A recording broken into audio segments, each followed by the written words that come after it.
Dude. I can totally hear the inspiration there too, but man, that song is really fun to listen to. Slaps, it's got a really cool dude. groove. Oh, so yeah, do yourself a favor, listen to that album, sit down with a beer, and just like that's actually the first time in a long time I've actually listened to that song with earbuds, and just how different that is. So check your mix on headphones, kids. It's just, God, that song's good.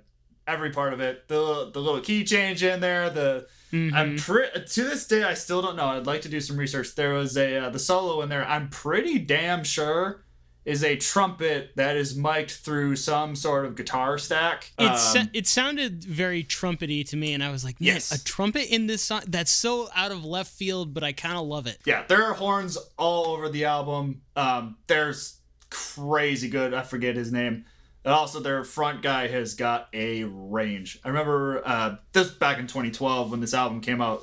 The people, at least in my circle, that knew this album, they're like, who were in the scene at the time, they're like, these guys at the time were supposed to become kind of the next Queen had they gone on. I think they've had some lineup changes. I don't think, I forget his name, and I should know his name, the front man. I don't know if he's with them anymore. They got a guy who's sounds very similar. They released an album. Oh, was it within this past year? It was pretty damn recent. Let's see. 2020. They brought out the album Burn, which again is a great album. But I just don't think he's on there anymore. I think the Church of Rock and Roll was the last one they had with him. Gotcha. And then there's like a 6-year hiatus between Burn, which came out last year, and the last album before that was Gonzo in 2014. So yeah, just a solid band.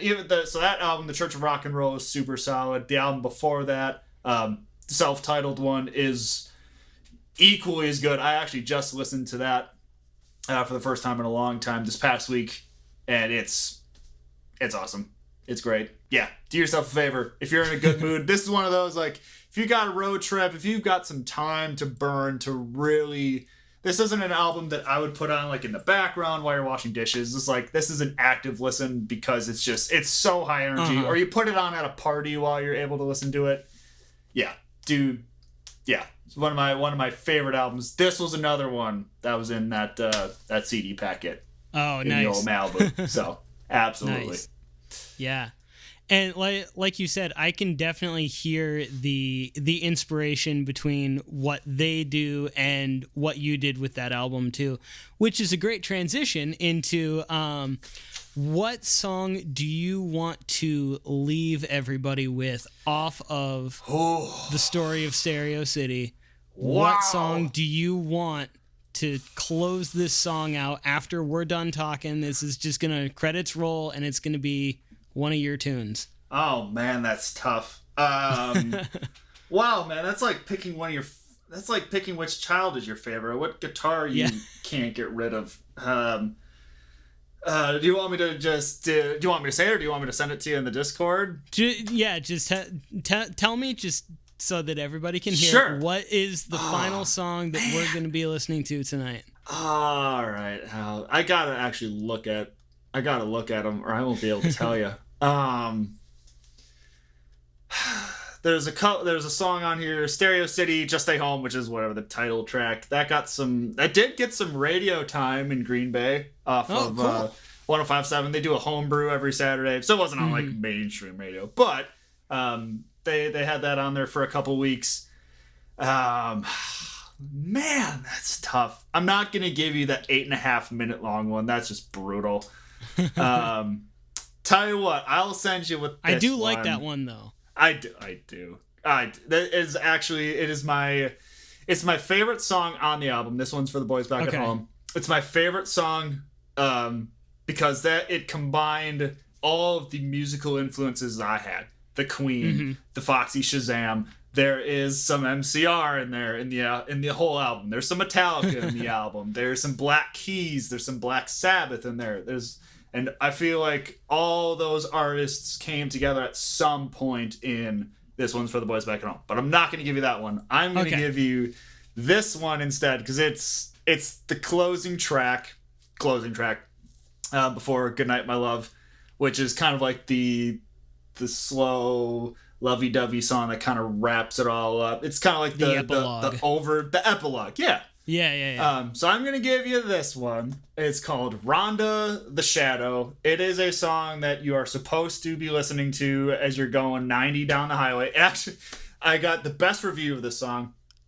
One of my coworkers said she was listening to this album on her way home, and she was listening to the song, and she found herself actually allegedly going 90 miles an hour on the highway before she realized, like, oh shit, I should like slow down.